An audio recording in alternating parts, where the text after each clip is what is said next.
to the drivers' press conference ahead of the FIA Formula One Azerbaijan Grand Prix. We've got two groups of three coming your way, and first group, closest to me, we have Zhou Guanyu. Then we have the, what I call, almost rookies. We've got Franco Colapinto and Ollie Behrman. Now, welcome to you all.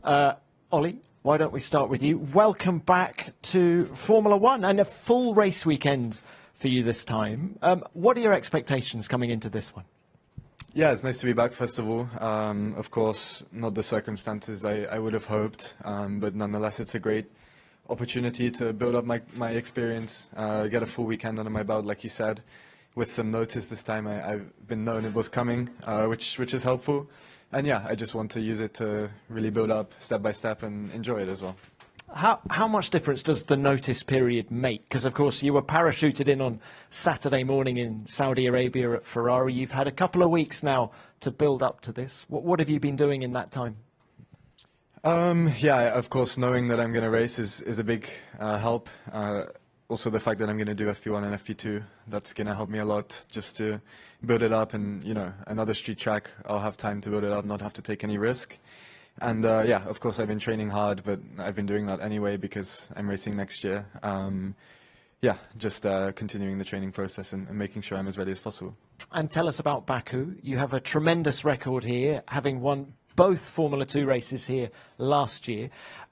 It's a tricky track, but one that you go very well at. Are you excited to be making your first full Grand Prix appearance at this racetrack?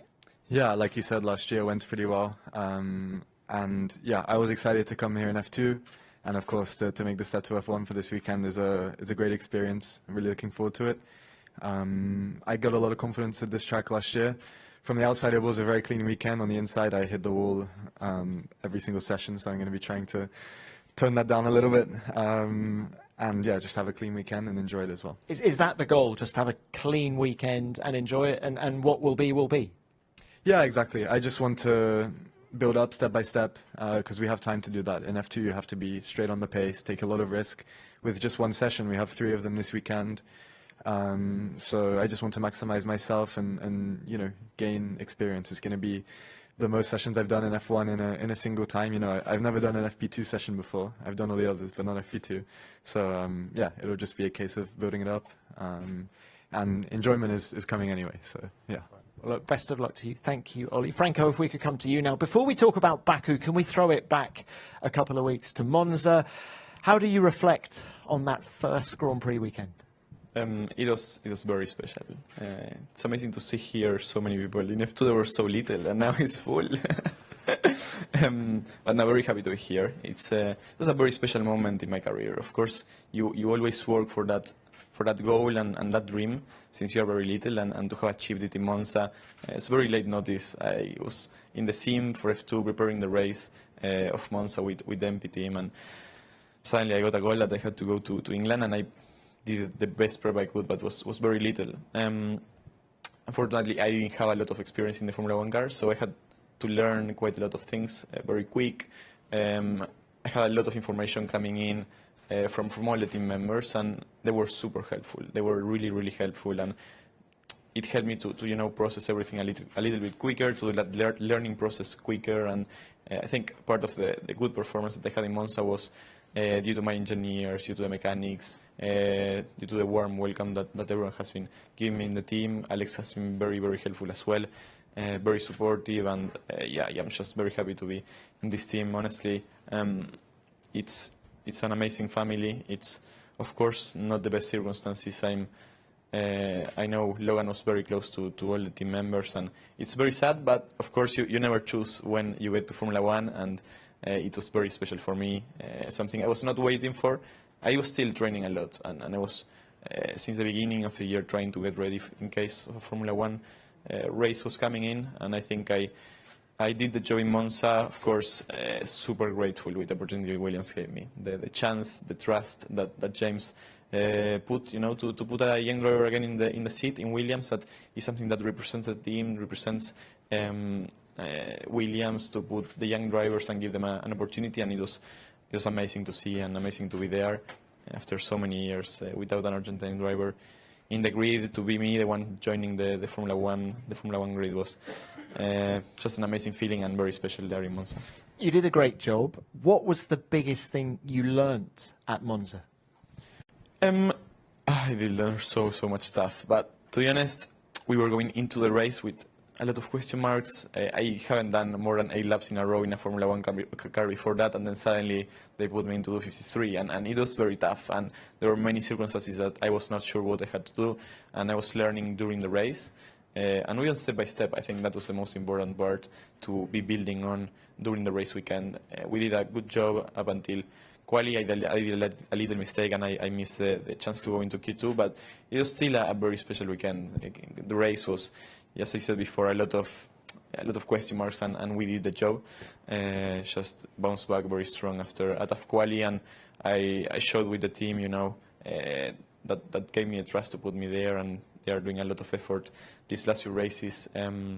That I could do a job. The team is of course working forward and hoping to be scoring more points soon. So it's great to see that I might help them on that in the future. Now, you've never been to Baku, never raced here. What is the approach? What are the goals for this weekend? The goal is to build up slowly. I think it's very similar to Monza. Monza, I didn't know the car, now I don't know the track, so it's still one thing to learn only. As Oli said before, three FPs, it's more than enough, I think, for us to learn the track. I haven't been in many street tracks, but I hope to have done enough prep in the simulator and to have worked really hard with the team to done enough to be on the pace quick. The reality is that I don't know the next 7 races, and we know that it's going to be tough, and it was part of the risk, and it's going to be a great experience as well to know these last 7 races of the year that I haven't been racing in, and F2 doesn't race as well in the next 6. So I know it's going to be tough, but I'm doing a lot of work and a lot of prep to be ready for it. Of course, I think we have a really good car to be able to score points, and I'm going to try to do the best I can. I think go step by step, session by session, and then see where we end up. All right. Well, best of luck to you. Joe, can we just start by giving some advice? Neither of these two has been here in a Formula 1 car before. Any advice for them? Honestly, I think just enjoy the weekend, because especially for Ollie already done a whole weekend, he know how this feeling, and for Franco, I think he will just enjoy all the races that like I did in my first season. I mean, the certain style obviously is different, but I think every driver, especially in F2, really wanted to take that chance, and here's the perfect platform for them to shine, have a nice future. So yeah, I just wish them all the best, but not go too fast though, stay behind. Well, look, why don't we talk about the performance of Sauber? The team said there were a lot of learnings over the Monza weekend. What were they? Where are you at in terms of performance at the moment? Every weekend obviously we're having a similar package for a few races in a row now, but every weekend we're trying to extract as much as we could. Together with me and my teammate, we try to have a different setup to understand what is the needed for the current situation to making a bigger step even for the next coming races, or is for the future development. So it is a tough situation at the moment, just because I think we don't really have the pace fighting yet to anywhere close to top 10, and we keep the, let's say, motivation high, and we want to learn as much as we could in every certain stand, and to understanding therefore with high downforce track, low downforce track, and then see how it goes also here in Baku and Singapore, because I think the last 2 races to the coming 2 will be completely different circumstances. But yeah, it's a difficult one just to give a very high expectation, but we are trying to work in each individual areas that's current weakness, and trying to solve that, and hopefully that can give us a, let's say, better coming up races, and in terms of performance we can be fighting more close up. Well, what about this weekend? I mean, it's a unique track layout here, isn't it? You've got the 2.2 kilometre straight, and then it's a street track the rest of the way. Will that make things better for you, or I think it makes more hope for sure for the race. I think the race will never end into the last laps, and for us in the past, I think this not being one of the track we've been especially struggling a lot with, and we're just hoping with what we have this year so far that can give us a better overall performance, and in terms of using as much as we could with the benefits of the current car, and yeah, the rest we need to go, let's say, step by step from FP1 and see how it goes. And I think the most important is a lot certain stands or track we go to when the car is working well, and then you have a really good weekend. So we just need a few more this back, like the beginning of the season, and then we should be in a much better position. All right, well, look, best of luck to you as well. Now, let's turn to the broadcasters. Who's got our first question, please? Harry. Hi, Harry Benjamin, Sky Sports F1. Question to Ollie. I just want to focus on the notice period you mentioned there. Obviously, you've had a couple of weeks in comparison to being parachuted into Saudi. But was it only a couple of weeks? Did you have a little bit longer? Because Kevin's been on 11 points for a fair while. A ban was highly likely before the end of the year. I'm just wondering if the team or I said anything to you longer than a couple of weeks ago, just to start getting ready before the end of the season, just in case.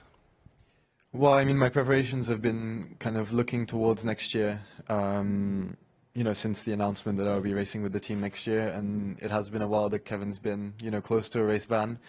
So I knew it was a potential, you know, possibility to jump in the car at any point. And yeah, if I could have chosen, it would be one that doesn't clash with F2, but, you know, you don't choose when to jump in F1, and every opportunity is one that you take. But yeah, I've been really preparing for next year, and part of that means that I'm ready also now.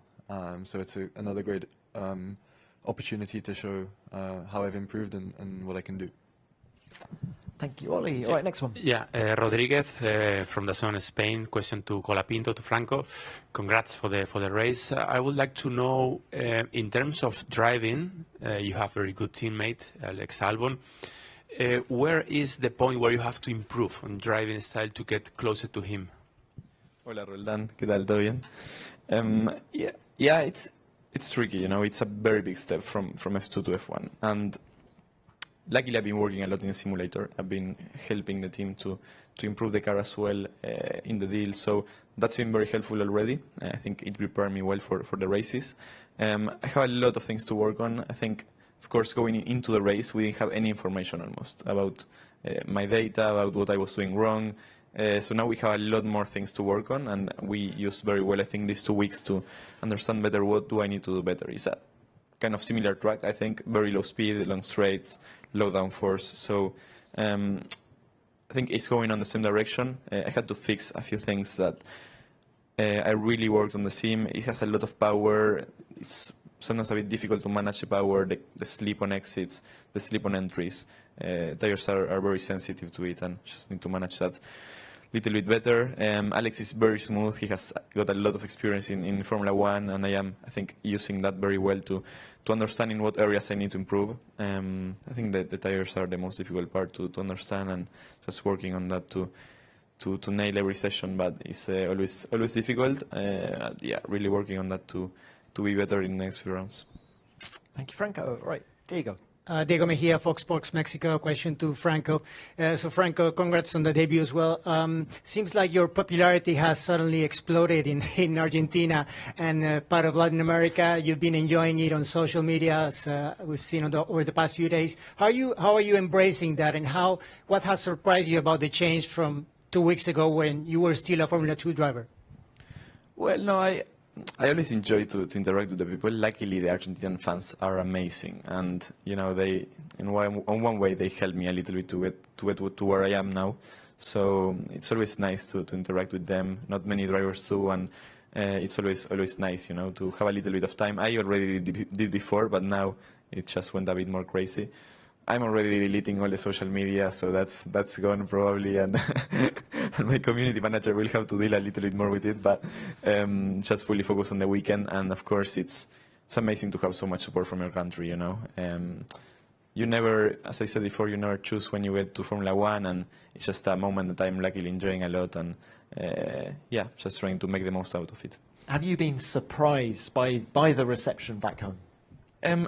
No, I knew it was going to be like this, you know. It's been 23 years since an Argentinian driver got to Formula One the last time, and there was so much need of the country. They love sports, and there was so much need from Argentina to have a Formula One driver on the grid. They are very, very big motorsport fans, and to be honest, I would have loved when I was very little to have someone in Formula One to be able to support, to be able to wake up in the mornings and watch the races.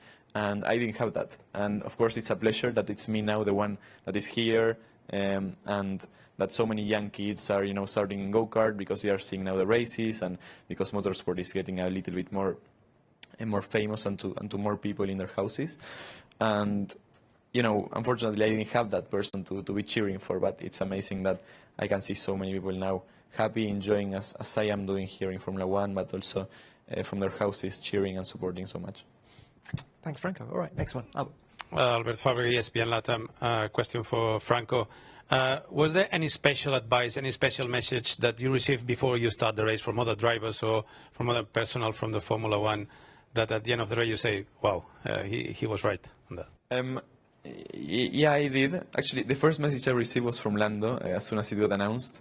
He just won the race before, and he sent me a message. So he was very nice, very polite. And I've been speaking in the Drivers' Parade later with the guys, with Charles, Lando, Alex, and they have been giving me some tips and some things to be aware of. Some things I've been struggling that they have helped, but it is very difficult. Until you don't drive the car, it's like they told me before driving the Formula One car. It's very tough on the brakes. It's impressive how much acceleration it has. Then the power, how quick it's in the entry of the corners.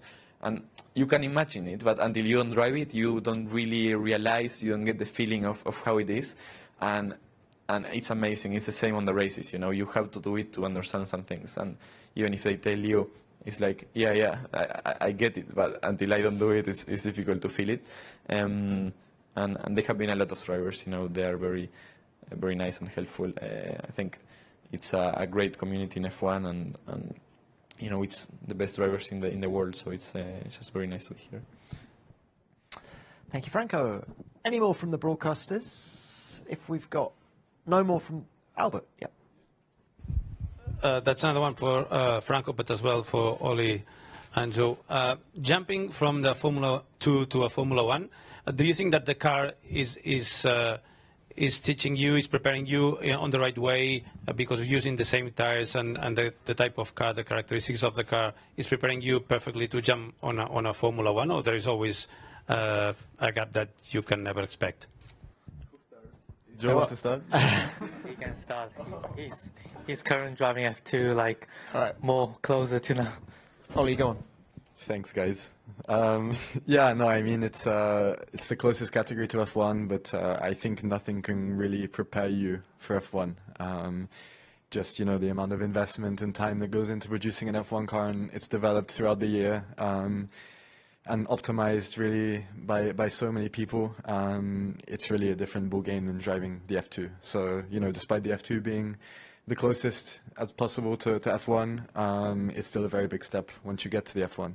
In terms of performance, what is the biggest step? For me, it's just the downforce level of F1. It allows you to do so much more. The way you drive the car is a bit different. I would relate it a bit more to F3. F3 is very similar driving style to F1. And yeah, you can just play with the limit a bit more in F1. And yeah, like I say, it's optimized. So it's really, I mean, when the car is on point, it's really perfect, and it's more of a confidence thing whether you extract a lap time or not. Whereas, yeah, it's a bit less. Once you really know the car in F2, it's more, you drive to what is possible from the car rather than yourself. Yeah, I think, it's a championship that is the closest to Formula One, but nothing can really compare to this. Suddenly, when I got the first test from working with 2 or 3 engineers, suddenly I opened a room and there were 30 of them. And you had one that is checking the wind, one that is checking the clutch, one for each little thing. And it's just like, it's a complete different level, of investment, of technology, and it's something that you need to get used to. And I think that's what, academies like Williams, or some others maybe, but especially Williams, I think they are doing so well to prepare us, the drivers. They are investing a lot of time on preparing us. I think it showed it when I jumped in the car that I hadn't got any mileage. I only did a half day in Abu Dhabi, and I did one FP1 in Silverstone, and that was it. That was my Formula 1 running. 1 hour of track in Silverstone and a little bit in Abu Dhabi, and I was on the pace almost straight away. And I think that shows that the team is doing a good job with the young drivers to be able to prepare them. Formula 2 car, it's a very nice car to drive, but it's still a bit far off F1, I think. In F1, everything is maximized. Everything is the best it can be, and you drive the car and you have no issues. In F2, you go to the engineer, you can complain about every part of the corner if you want. But that's why they have so much work to do. But in F1, it's like everything is close to perfection, and they are following that. They have a lot of tools to be able to maximize the car that you have, and it's just an amazing car to drive. It's the fastest in the world, and it's something you never experienced before. Joe, you drove the old F2 car. How did you find the step? Yeah, actually, I don't know how the new car, by the sound of it, looks a bit different. But yeah, on the old one, actually, it wasn't a massive difference in terms of the low speed. But of course, the biggest feedback we had was the power steering wheel when it came, and also the high speed downforce, because suddenly you are approaching a high speed with much higher minimum speed, and with the lightness on the wheel, that doesn't really give you the confidence to be pushing the car around for the first time when you tried it. But yeah, I think the whole back in the factory, how as a team, a group of people working F2 communicate compared to Formula 1 is a completely different world, because obviously everything you are communicating with two of the engineers only in F2, and they're helping with everything, start, car balance setups, and there's so limited certain things you can do. But here, you can change every single part on the car and try to make the benefit of it. So I think it is a big step, but it is a good one to be, of course, get yourself as much prepared as possible to be ready for F1 chance.